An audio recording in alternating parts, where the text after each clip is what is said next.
Hello friends, let us discuss S.S. Dhanoa versus union of India 1991। यह एक ऐतिहासिक मामला है जिसने भारतीय चुनाव आयोग, इलेक्शन कमीशन ऑफ इंडिया की संरचना और राष्ट्रपति की शक्तियों को स्पष्ट करने में महत्वपूर्ण भूमिका निभाई। Facts of the case.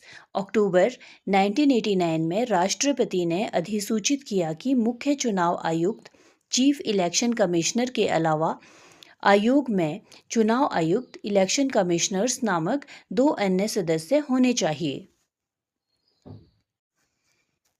1 जनवरी 1990 को राष्ट्रपति ने 1989 की अपनी अधिसूचना को रद्द कर दिया, जिसके परिणाम स्वरूप नियुक्त किए गए 2 चुनाव आयुक्तों, इलेक्शन कमिश्नर्स को अपना पद छोड़ना पड़ा।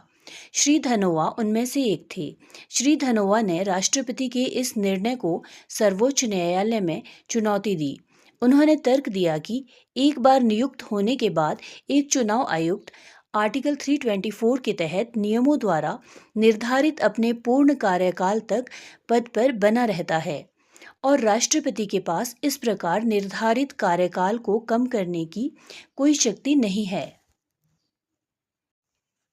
सर्वोच्च न्यायालय ने निम्नलिखित आधारों पर 324 के तहत याचिका को खारिज कर दिया। पदों का सृजन और समाप्ति कार्यपालिका का विशेषाधिकार है। आर्टिकल 324 राष्ट्रपति को समय समय पर चुनाव आयुक्तों की संख्या निर्धारित करने और नियुक्त करने का अधिकार देता है। इसलिए चुनाव आयुक्तों के पद को समाप्त करने से कॉज ऑफ एक्शन उत्पन्न नहीं होता। और कहा, जबकि मुख्य चुनाव आयुक्त, चीफ इलेक्शन कमिश्नर की नियुक्ति अनिवार्य है, अन्य चुनाव आयुक्तों या क्षेत्रीय आयुक्तों की नियुक्ति संविधान द्वारा राष्ट्रपति के विवेक पर छोड़ दी गई है।